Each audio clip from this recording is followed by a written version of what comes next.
Okay, so what I want to do this evening is to give you the result of work to understand in the text, inside the text, the first word, Bereshit, and the first sentence, Bereshit Bara.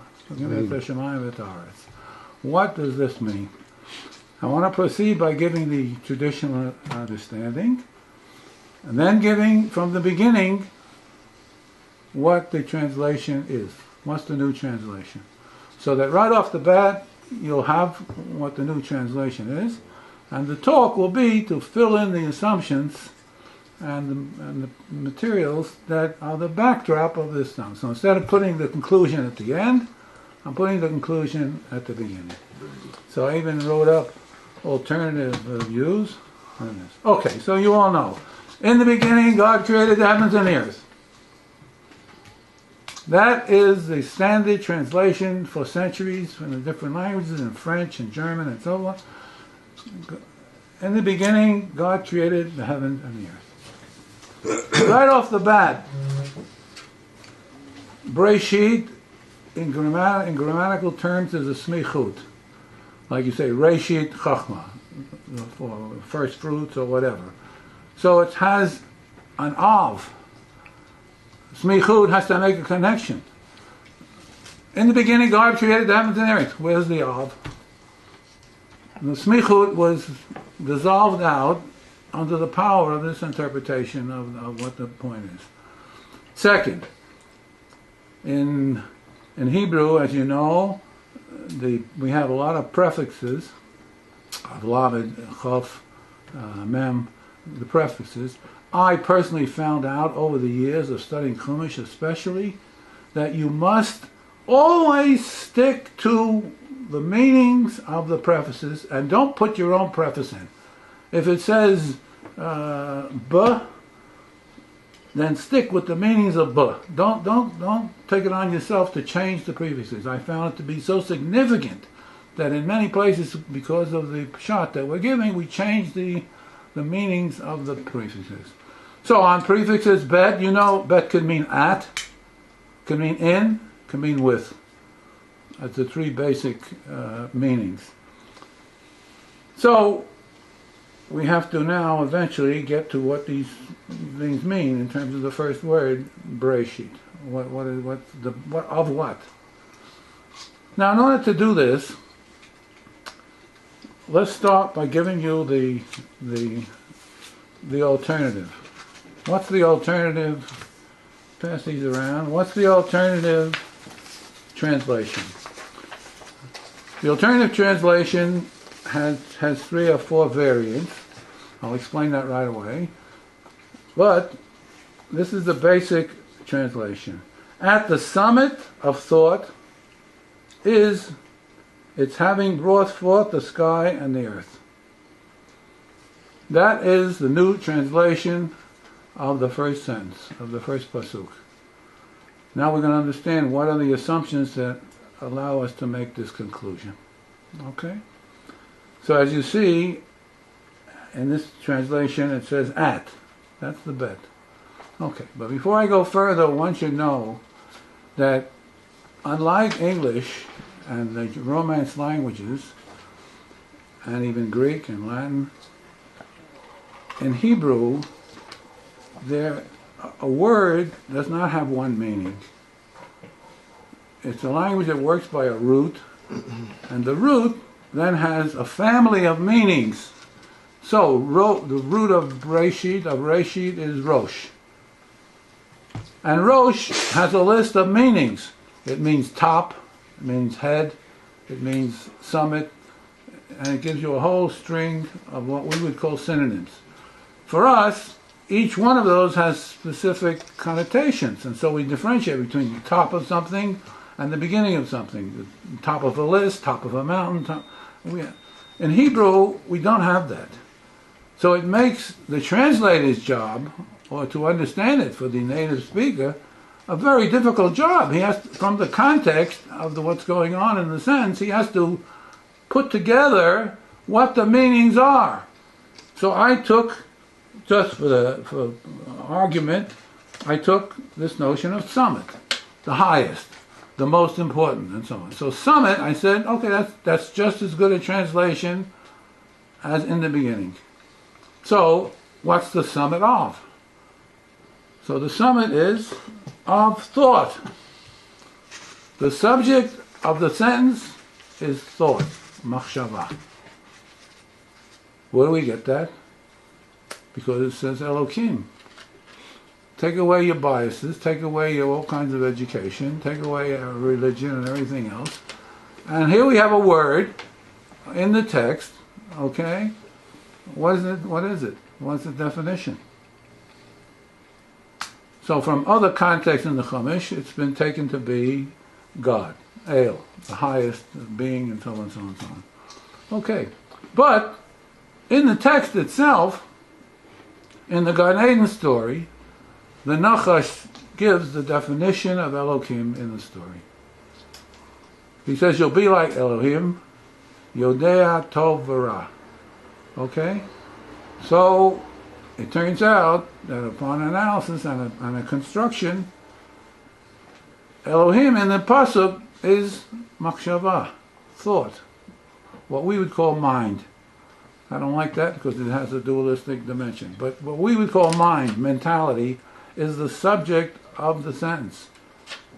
So we say,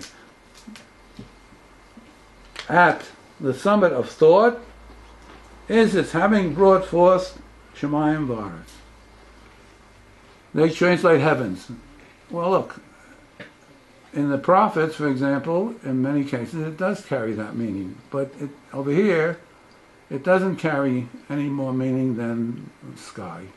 And the things you look up, when you look up, you see the heavens, and you see as the story goes on, in the Bereshit story, all of these terms are defined. Varatzayta, Tovavo, and so on. They're giving you a definition of what this is all about. So the first point is to understand that we are not talking about God. We're talking about thought. So when I translate it, at the summit of thought is its having brought forth the sky and the earth, what are we talking about? Are we talking thought? Thought brings forth ideas. Thought brings forth, it could connect with feelings and so on. But thought brings forth ideas. For us, there's a big distinction between an idea and a thing. But for the biblical world and the tangential world around it, Chiti and other languages and so forth, there is no distinction that has any significance. When you say the name Aretz, it could mean the thing and the idea. You need more refined context to pick out what are we talking about, that piece of existence or something in idea. So I'm suggesting that right in the beginning, the first pasuk at the summit of thought is its having brought forth the sky and the earth. That what we call heavens, there's no heaven in the story. It's the rakia that later gets defined and so on, and we talk about the sky. When you look up, you see the sky. When you ask a child, what happens at night, what do you see at night? And he goes to the star box, little stickers, and picks a sticker, put it up, puts them up there, now I finished my picture. That's the conception of sky. It's a very simplistic notion that Piaget, for example, in talking about play dreams of the child, pointed out that in children's dreams there are these very simplistic pictures. Everything that happens in the sky and the earth is caused by wind. What's called ruach, wind coming from a direction, that's the causal agent of everything. And you see it in children's dreams, and he made a lot of this in his analysis. Okay, but this is the basic point. At the summit of thought is its having brought forth the sky and the earth. What do you mean having brought forth? Where'd that come in the picture? The word is bara. The word is was created, past tense, right? Bara. But in Hebrew, in English we have the word had been and have been.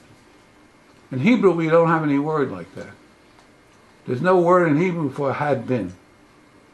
It's carried by the past tense, and in the context, the reader can figure out whether it's one of the three, which one it is. And that's very, very important, because was has an aura, a certain sensitivity, a certain music of something fixed, something way in the past. Had been and have been are coming from the present. It's somebody saying, oh, it's still here, but it had been for a long time, or it has been. In other words, we have to choose which of these locutions fit the context. So I'm saying in this particular case, it's not was created, but had been created. And it's left open whether what was created, the idea or the thing. So on one interpretation, what was done, what was created, was the idea of Shemayim v'Aretz, of heaven and earth, okay, of the sky and the earth, and this was it's thought having brought forth the sky. If you see in the second one, with the beginning of thought, is its having created the sky and the earth. In other words, there are variations of the basic idea that when you put them together, they constitute a family of meanings of these different, that's why I put them down. I put down three basic ones, there probably is more. But the basic point here is that we're using the context, once we decide that it's talking about thought, about the mind, about ideation, about cognition, that's the subject, then we just fill it in with the rest. At the beginning of thought, there had been created the sky and the earth. So if they were interested to say something about existence, they could use one formulation. If they're really talking about the ideas, they can use a different formulation. But the basic point is this, that we have a family of meanings that constitutes the understanding package that goes with the pasuk. This goes as a general rule throughout the whole Torah system, that the reader has to fill in which of the pieces make sense. And even for Ivrit speakers, it's not a question of translation into English. It's the same thing in Ivrit. You have to use language to explain what we're talking about. Okay, so this is the first beginning point of and almost at the end, because that's what's left. You explain what the subject is. It's coming from inside the text. If you didn't know anything about what Elohim meant, it's coming from inside the text. Of course, there's Elohim AHRC in the plural. And that seems to be translated, as usual, alien gods. It could just as well be alien authorities or whatever. Elohim carries a range of meanings. Okay, but the basic point is, Elohim never carries a plural. Never. Elohim in the Chumash never carries a plural. Except in Elohim AHRC. In any other use of Elohim, there's no plural. It always carries a singular. Yeah. Parshat Mishpatim. Yeah. Carries a plural. Oh well, that's so the machloket is what that means. Whether it means Kodesh Baruch Hu in the religious terms, or it means Shoftim and Shotrim and so on and so on. There's a machloket on that. But the basic point is clean. Elohim, when we say Elohim, always carries a singular. And just in passing, you should know, I said it many times, Hashem Elohim only appears in the Gan Eden story, and one other place in the plagues. Shmot, I think, in the 9th paragraph of Shmot, about one of the plagues, when he's dealing with the Chartumei Mitzrayim, who duplicated the first two plagues. Okay, so then when Paro, towards the end, he got a little scared, so he uses the double name. That's the only place in the Chumash, aside from the Gan Eden story, where the Hashem Elohim, there's Hashem Elokeinu, but Hashem Elohim, the double name, what I call a two-part name, is only to be found in the Gan Eden story. Because the Gan Eden story is giving you the basic definitional tools in terms of which to understand the text. Otherwise you can't understand the text. And what we have done in Western civilization, especially after the Septuagint and the Greeks, have been to project onto the text a whole package of meanings that are coming from the Greek orientation to existence. Now you could say the same thing about me. You say, well, I'm coming not from the Greek, I'm coming from the contemporary picture. Fine. So call it whatever you want. Call it a projection onto a text that's not there. All right? Call it an interpretation. Call it whatever you want.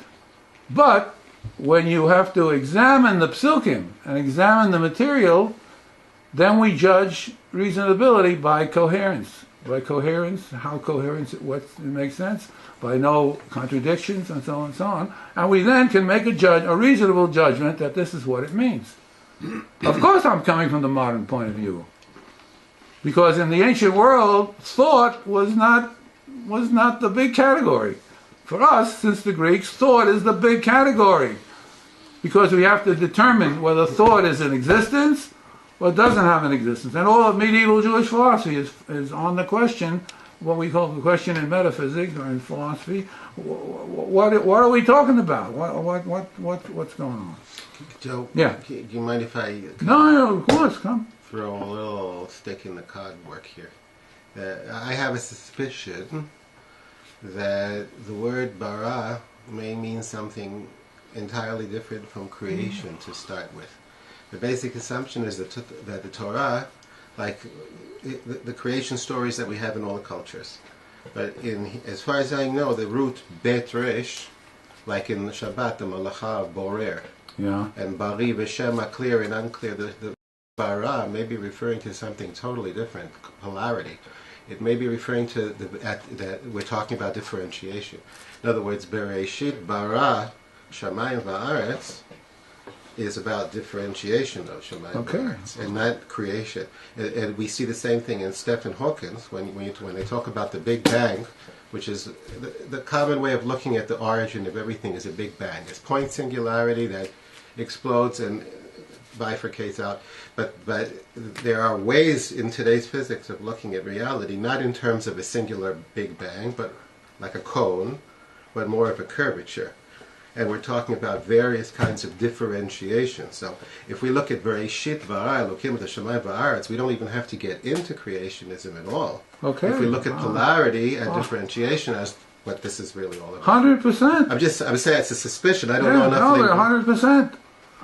Because it's going to turn out that as we continue in the text, which is not for tonight, but when I'm doing this piece on Moses' understanding of the 6 days, the first day is existence, the second day is what? Differentiation. Because man can't think without sameness and difference. So the first day, and you can't think without existence. There has to be something out there that's the subject of the differentiation might be right at the start. Okay, so even better. In other words, we may not even have to deal with creation. Right. I'm bowing to the common understanding and keeping the same frame. But basically speaking, you're absolutely right. We're talking about differentiation, and what's created on the second day is differentiation. Havdal, you see it all over. It's already used in the first section. The first day of Yehior. So the first 3 letters. Yeah, so I'm saying all of this gives it more chizuk. It supports what's being said. So I take it 100%. One can now check the roots like I didn't discuss Rash. There's Resh Aleph Shin, and there's Resh Shin, and it's 2 different roots. Here I'm building on the Olivet's book on the restoration of Ivrit. When we have a 2-letter root language where each letter that's combined, and then we have letters that go in the middle and letters that come in the front and letters that come in the back. And the root remains, and the language is built, the lexicon of Hebrew, of biblical Hebrew, is built on 22 by 22, and some are not used, so we have 400 roots in terms of which the entire language is constructed. Because that's so like I didn't discuss Reish Shin has a different meaning than Reish Aleph in the middle, Shin. Sometimes the word has something in the middle which doubles. So they say daber. So when you parse the word, you had dalet bet resh. So you have to double, and you have two different roots. There is no three-letter root in the language. This is what Talaveh worked out from the hieroglyphic basis of biblical Hebrew. I worked with it. I thought it's shtuyot. I worked with it. I did over 1,000, 1,500 names and words and terms in the Chumash text, and found it to be a fantastic entry because it forces the reader to do exactly what I didn't do in this case. I didn't go examine other roots and see your point. I mean, it might be the bet resh and not the reshin. It might be. That's what I say. That's what I say. Maybe it's all about. It's all right. from the very beginning, From the starting with the differentiation. Absolutely. This is the big. While I'm on that thing, the point. See, when I'm finishing up this book on Moses' understanding of the 6 days. What do you mean Moses' understanding of the 6 days? How did Moshe Rabbeinu understand the 6 days? And it stuck me, as you know, it was with me. The question has been with me for over 50 years. And I never got a good answer because I worked out the first 4 days and got stuck on the 5th and 6th day. First day is existence, second day is differentiation, third day is spatialization, because when you look down from the top view, the water was pushed together, right? And then if you look down from the top view, you would see the landmass surrounded by water. The landmass, the water surrounded the landmass. If we lived on an atoll in the Pacific, it would have been the opposite. It would have been a piece of land surrounded by water. Over here, it's called sea. A sea is a piece of water surrounded by land. Okay, so this is the basic orientation of spatialization. Number 4, which everybody has trouble with because it presupposes the solar system. It's not, of course it presupposes the solar system. They're not doing anything else. They're not doing cosmology. So it tells you explicitly they're talking about temporalization, talking about the nature of time. That's day 4. And day 5 and 6 has been in my brain for 50 years with no answer, no solution. And all of a sudden, this crazy thing, Linda tells me, you don't know. Maybe it's the medicine you take, and maybe it's the Parkinson that affects one side of the brain and compensates on the other side. I haven't got the foggiest. All I know, for the last year, I'm on a creative high that's unbelievable. You sit down and automatically everything comes pouring forth. Where it's coming from, I have no idea. But this was solved. And everybody knows, I mentioned it a number of times, day 5 is fearfulness, and day 6 is what I call usability. Fearful because it was a remez. Day 5 in the usual interpretation is dealing with what was created on the 5th day, where in an agricultural society, the non-domesticated animals which mess things up. They attack a camp and so on, so on, so on, so on. And then in the 6th day, it's the domesticated animals and the human being. Okay, so I took a primacy of the human being, but day 5 is fearfulness. And I gave a talk once on what that's all about, fearfulness, because that is fundamental to everything in the world. And I made a continuum of fearfulness from terrorism to uneasiness and anxiety and tension. And so you could take everything. The first time a person relates sexually, there's an anxiety. There is no person that has a first time sex relation has no anxiety. There's no such thing. It doesn't exist.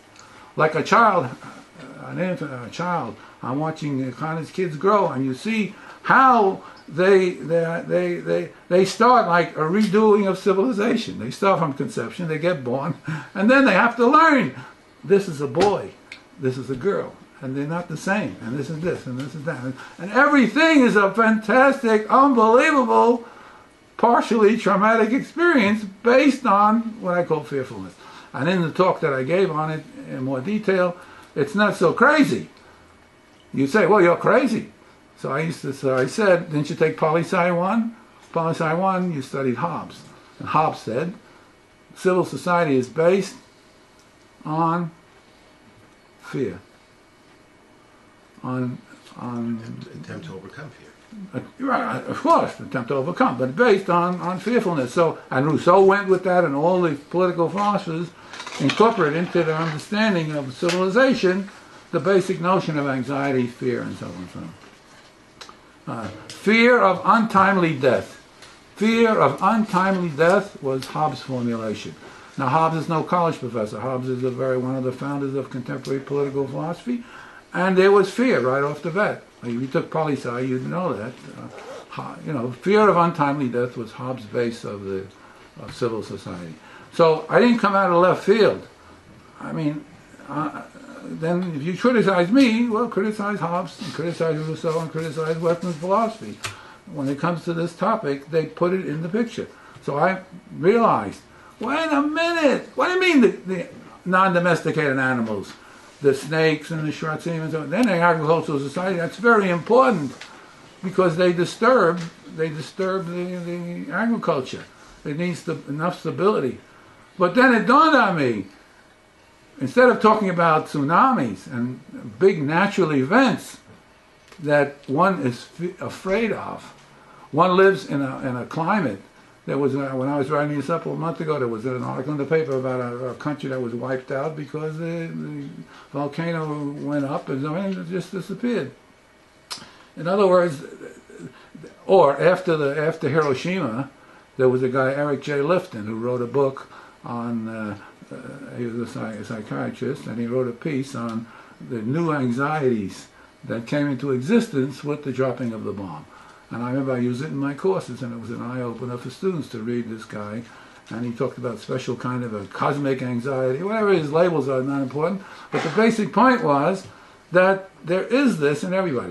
When we had the Intifada in Jerusalem, and this guy got wounded, and this guy got killed, and this guy got... every single person in the country, and every single person in Jerusalem woke up the day of saying, well, what's going to be today? Is it going to be anybody I know? Is it going to be, I'm going to call... Okay, now, for most people, we learn to live with that, right? And it doesn't stop behaviors. But it's a form of anxiety. It's a form of fearfulness. So this is the basic idea.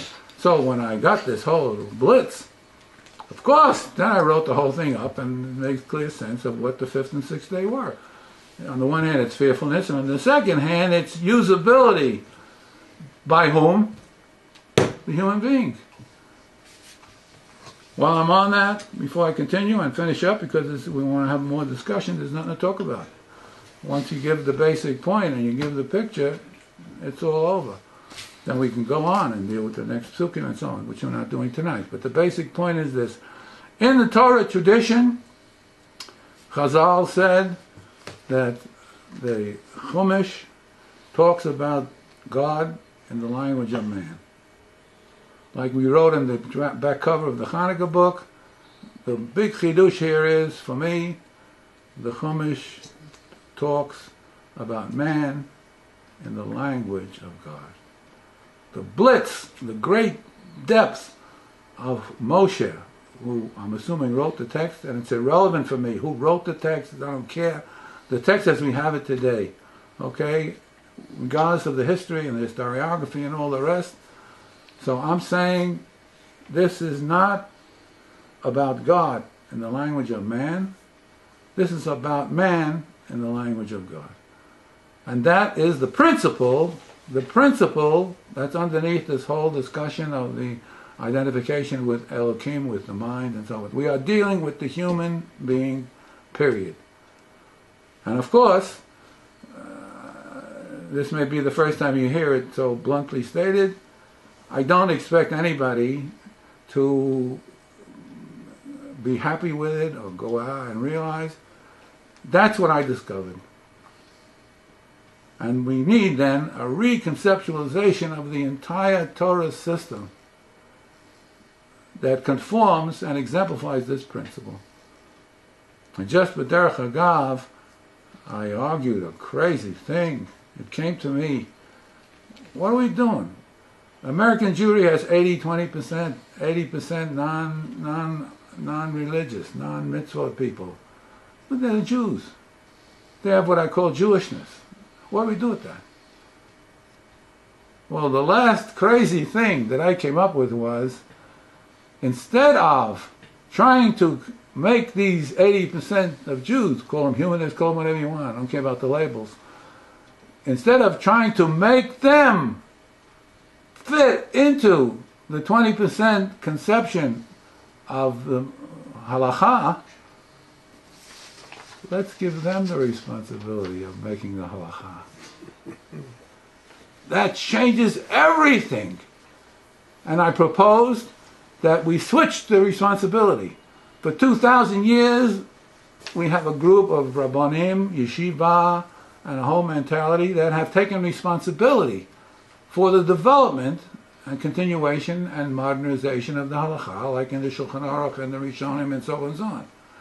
And so we're trying to have the minority make a place for put them in, but of course, how can you do that?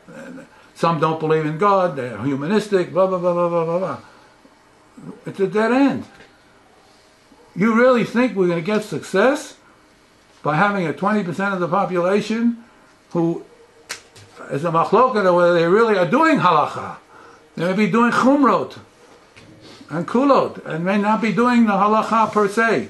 Brisk would make a critique of the whole understanding package of the halakha, of what they're doing. But the basic point is, it dawned on me, wow, let's go the other way. Let's set up, under the auspices of the 80% of non-religious, non-halakha Jews, a world organization of Jewish law, WOJL. I put my initials at the end, but it's purely accidental. A world organization of Jewish law, which will include, if they want to join, every faction of Jew. And furthermore, it will include people from different walks of life, artists, musicians, scientific people, and so forth. In other words, there will be an organization, an umbrella, that relates to first-hand, first-level relationships with people. When you talk to a scientist in person, and you ask a question, and you have a discussion, you get a different picture than if you read it in a book, something the guy said. Live on the spot experience. Why are we throwing it out from the beginning? We're assuming that we have the halakha in the hip pocket. And what happens, as you very well know, because we think we know, meaning the ultra-Orthodox and modern Orthodox in the same boat, because we think we know, we tend to look down upon and degrade the 80%, which is the majority of Jews who don't have that view. So I say, what's the difference? What's the difference? You really hope you're going to make inroads in that world? They're going to listen to what I just said. They'll take you and put you in cherem. I make one little point about the creation story, and then Meir adds another dimension to it. And who's going to accept that? Go in the street, go in the shul, and ask who's going to accept it. They'll throw you out. With the cane, without the cane, they'll throw you out. I mean, we're not ready. They're not ready. They're not up to it. So I say the difference between them is, between the 80% who are indifferent to Judaism, is that they don't have a complacency. They have a complacency that has to do with indifference. But if we had enough money, as I said, money talks. If we had enough money culled from the non-halachic orientation of Jews in America, everybody who's anybody will apply for this fellowship, will apply for this organization. And so within a decade or less, we will have, from the 80%, a new reconstruction, reconceptualization of the halachic system. And to top the cake, you would say, well, you're still naive as hell. If you really believe that, you're just a dreamer, old age dreamer. But there's one factor that will ease the the sense and bring it to more of a reality.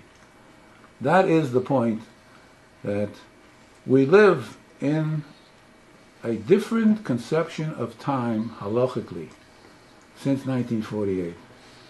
Since 1948, when the birth of the state, the halachic characteristics of time changed. Until that time, until that period of 1948 of Israel, the notion of time was constant and the same. Halachically, we're talking about. So what do we see? Like, if you want to have something in a Shemayim, wow, what a blitz, what a fantastic thing. Just at this time, when some crazy guy is proposing this revolution and radical thinking of reconstructing the halachic system, we can do it from the inside. We could ask questions as a halacha person, what are the implications of the changed notion of time for conversion, for mixed marriages, for different characteristics that have dinim? Does it have any implications for Shabbat, for the holidays? And we should have a piece on the side of the Gemara which says, oh, Hilchot Shabbat, no change, no effect. The time change doesn't affect the Shabbat. But Gerus, Hilchot Gerus, of conversion, yes, put a star, and now we have Hilchot conversion for the changed time. Jewish law, as you know, is comprehensive. It deals with many things like in West or in Roman law are not included. But in most legal systems do have something to say about different times, different places. They have different halachic properties. So what do we have? What will make this thing that I'm suggesting not as so naive as one would think is this. In other words, if they took the ball and they started the money rolling, in a decade you would see a revolution in halacha and a reconstructed halacha for the contemporary period. Because in the analysis of this change of time, there's a Mishnah in Sota, which has been brought down, which describes the characteristics of the time we live in. That's the famous Mishnah that says there'll be more chutzpah, the children will revolt against the parents, and so on and so on and so on. When you take that Mishnah in Sota and you amplify it out, it's talking about contemporary life. And he's talking halachically. There's halachic effects of the time we live in.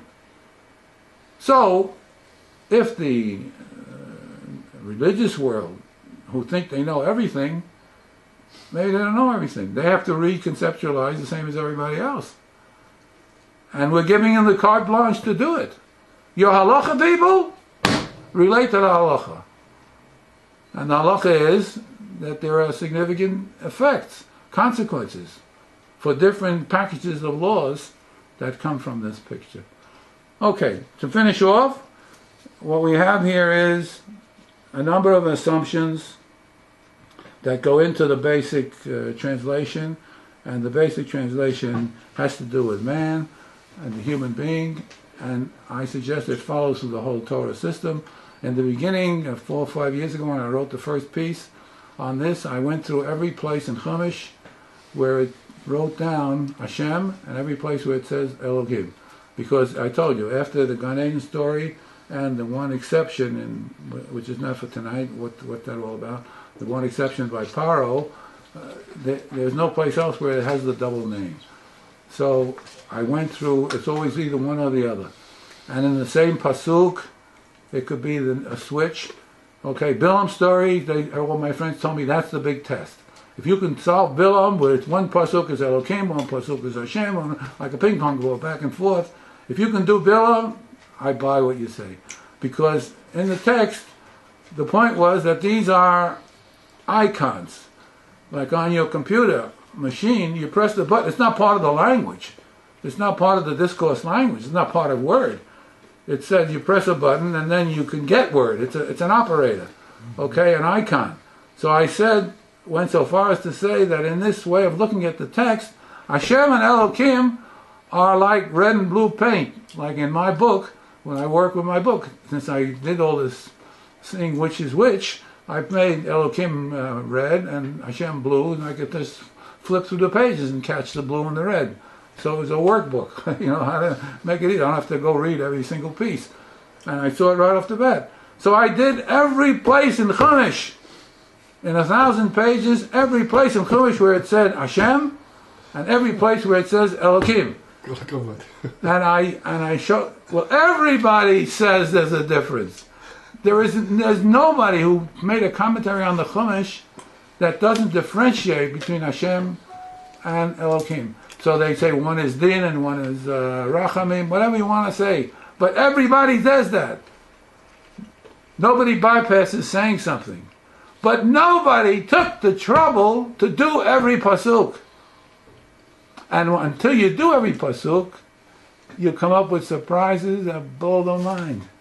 Because as I said before, in each usage, in each word of any kind in the Chumash, there's a family of meanings. Not one meaning. So when it says Elohim, it was talking about authority. It was talking about an emphasis on thought, as differentiated from an emphasis on feeling. If it's talking about Hashem, it's talking more about the body and the way a person feels, his emotions, his sensitivities.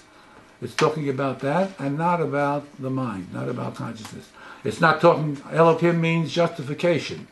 The pasuk gives a reason why something should be done. You'll never see Hashem. And when you see Hashem in that context, you got to perk up and say, hey, it's not following the rule. Maybe there's an exception here. Maybe I didn't get right shot. Maybe I didn't understand what's going on. Because there's some basic rules as to the package of meanings that's being carried by each of the two terms. And in one pasuk, they go back and forth. B'derech agav, that's the first rational refutation of the biblical critics who talked about a J code and other code, four different variations of text. It's all over. Because when you read their stuff, and I read it, you see that there's a lot of fudge. When it doesn't quite fit, they sort of blink 3 times and it goes out of existence. I call it fudge. It's like Bertrand Russell's a great writer, but I always used to tell my students, you heard it a million times, you want to get an A on a term paper in philosophy course? Any topic you want.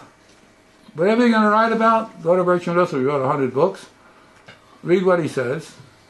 You'll get the information, the basic stuff on the material, okay?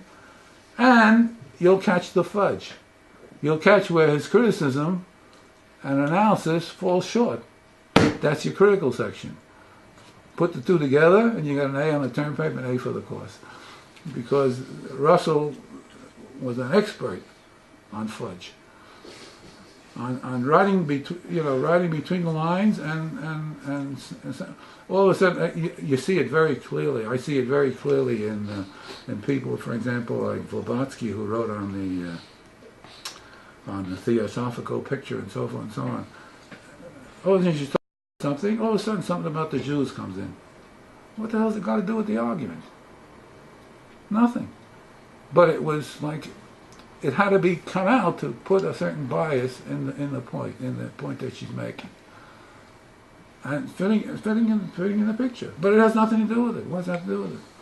In the philosophy of science and science itself, there's a constant battle during the 19th century, especially the 19th century, between French thinkers and English thinkers.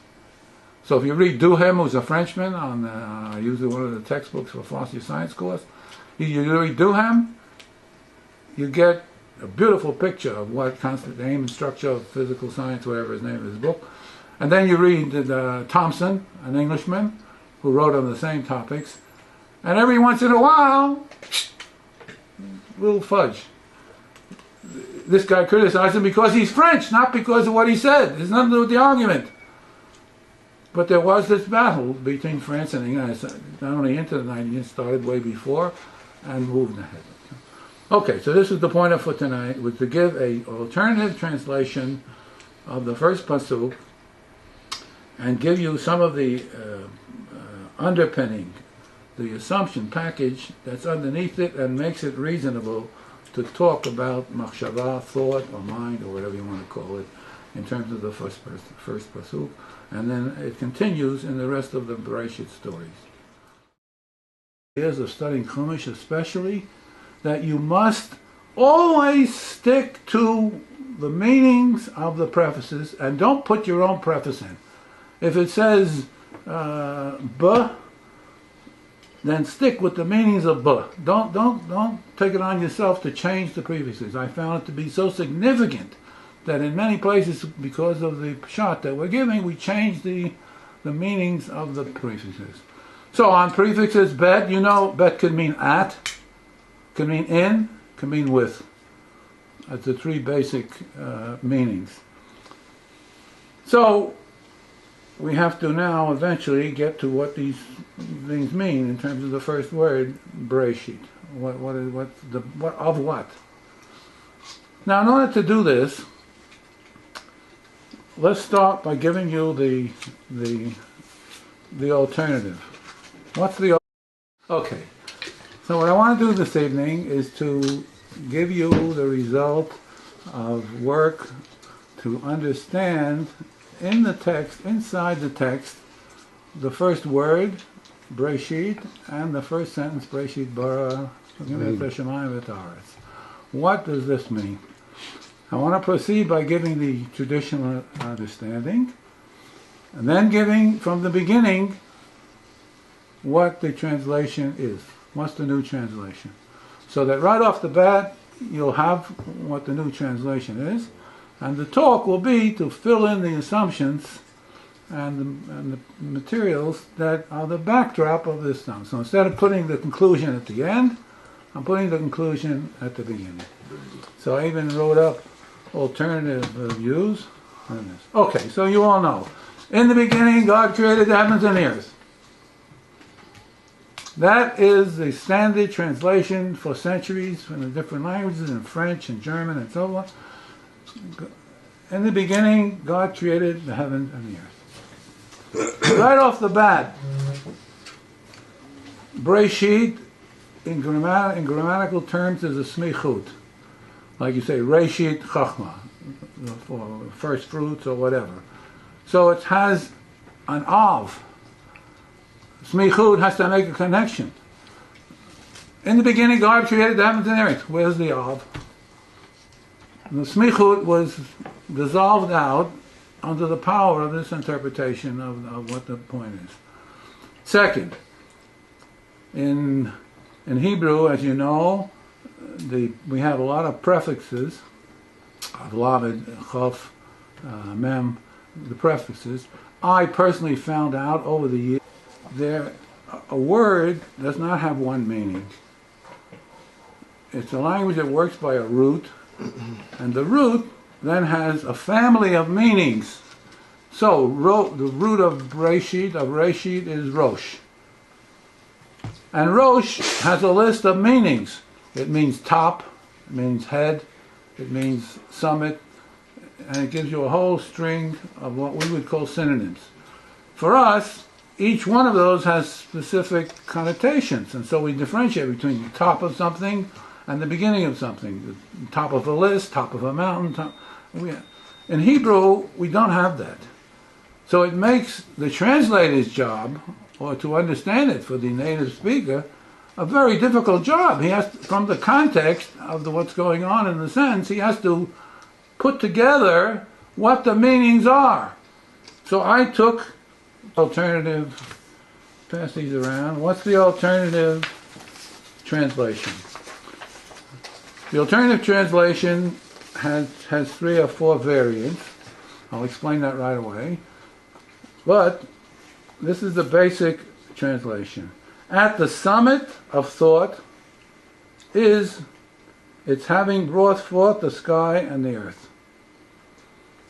That is the new translation of the first sentence, of the first pasuk.